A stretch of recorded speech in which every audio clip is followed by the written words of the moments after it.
Hi, welcome to Divine Cuisine. I'm Ron Kelnick, Chef K. On today's show, we're talking beef bone broth.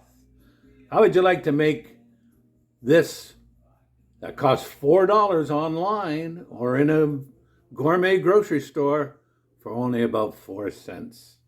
Why do you want to invest heavily in beef bone broth? This has been reduced to a concentrate because it contains all kinds of vitamins and minerals. It helps the digestive system. It will fight inflammation. The nutrients within it provide joint health, weight management. You know, if you have a glass of this instead of a meal, well, 0 carbs for one if you're on keto, and only very few calories per 1 cup. And of course, it helps you to improve your sleep and brain function. So you should be consuming beef bone broth concentrate. So let's get at it here on Simply Delicious Divine Cuisine. All right, so to start our beef broth, of course, we require some good meaty beef bones. Also, try to get some that have the marrow in it. See here? That's going to extract a lot of flavor. You require some fresh herbs to make your bouquet garni, and we'll use some celery, onion, garlic, tomato, carrots, and season with some salt and peppercorns. That's all that will take place to go in your beef broth. Well, first we'll start the beef broth by roasting our bones off. We're going to take our bones, just toss them with a little bit of oil and a touch of salt and pepper, and roast them in the oven at 375 for about an hour till they're really nicely browned. Not burnt, but browned. While our bones are roasting, we'll chop our veggies and make a bouquet garni from our fresh herbs. Our veggies are chopped and they're ready to go into the stock when our bones are roasted. To make the bouquet, you're going to take some thyme, some parsley, oregano, and some peppercorns. Put them in a coffee filter or a cheesecloth and tie them together, and you just place that in the stock while it's simmering. Our bones are browning up nicely. So now what we're going to do is we're going to stir in our veggies.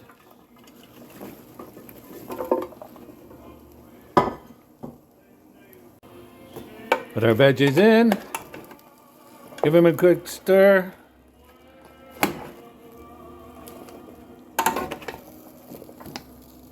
Put them back in the oven and continue to roast for 30 minutes. Our bones and mirepoix are ready. We've taken them out of the oven. Now we'll put them in a stock pot. To our stock pot, we're going to add water.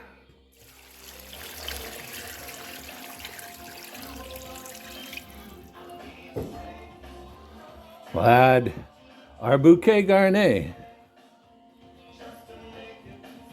the tomato,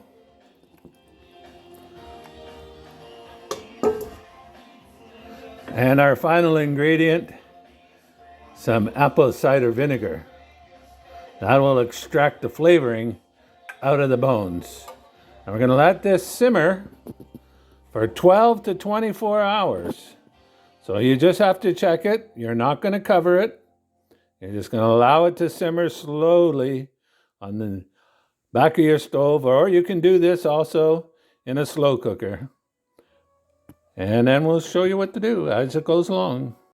As your soup simmers, you're going to get little impurities rising up in it, along with excess fats. It's simple to remove. Just use a ladle and run it gently over the very top of the simmering. Do this over your 12 hours, taking out that fat.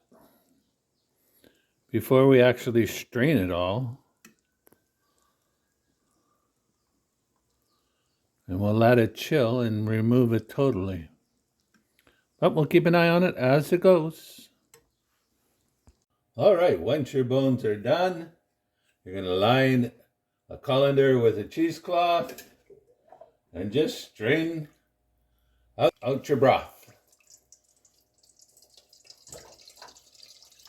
Once your broth is all done, nicely strained, refrigerate it. It will develop a fat cap. That's what we'll remove. All right, our bone broth is chilled, ready. We're just going to skim off the remainder of this fat. We'll strain it one more time through a fine mesh strainer. Make sure we get all the fats out. You'll notice our broth has a gelatinous effect to it, and that's good. In fact, if you have a lot of collagen in your broth, you'll have it set right up just like a gelatin, because that's where they make gelatin from collagen from animals. So that's a good thing. And we'll bring it back up to simmer temperature, at which time we're going to season it. We haven't put any seasoning other than the salt on the bones and the bouquet garni. You can put another bouquet in if you so desire. And then from there, we can do several things. We can reduce it to make a double concentrate broth. We can reduce it even further just to make a concentrate. We can, once we've heated it, we can can it and pressure cook it. Put it in a pressure cooker so that we can make it shelf stable, or let it cool, freeze the cubes, and use it as required. Especially if you're going to pressure cook this and make it shelf stable, you don't want any fat in it at all. Heat it up, taste it, season it, and use it as you need to. Now we've reduced our broth down to half, and it's set ready to go to make whatever we like out of it. Actually, what I'm going to do is put it in a dehydrator and make a very fine paste concentrate out of it.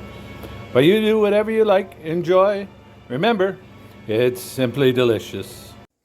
So after 16 hours in the dehydrator, our beef bone concentrate broth is ready. We've chilled it. You see how gelatinous it become? It's perfect. So this is your finished product. You'll want to use it for flavoring. 1 spoonful will flavor a great sauce. Add it to soups, stews. Just give your food a burst of deliciousness, and at a far less expensive cost than you would have to pay for it either online or in a grocery store. This 1 spoonful alone online is close to $4. We just made it for 4 cents. So that's your bone broth recipe. I hope you enjoy it, because it's simply delicious. So that's our recipe today for beef bone broth concentrate. You know, it's great. And you should go to chefk.com and read everything we've written on there about this great product. Everything it does for you. When you're weak, you can consume this. Better yet, when you're weak and things are coming against you, consume the Word of God. It's like a concentrate, only it works much better throughout your whole system. Look at what David had to say when he was going through a real hard time. He cried out to God in Psalms 35. But in 9 and 10 he says, "But let me run loose and free, celebrating God's great work. Every bone in my body laughing and singing. God, there is no one like you. Is your bone and every bone in your body laughing and singing? God, there is no one like you. Why would you do that? Because God is on your side. And then he says, you put the down and out on their feet and protect the unprotected from bullies. Well, we got a big bully out there. His name's Satan. He wants to kill, steal, and destroy, according to John 10:10. But God is on your side. So let every bone in your body be laughing and singing, God, there is no one like you. And make your broth. Take the time it takes to invest in something great. And remember, God is on your side.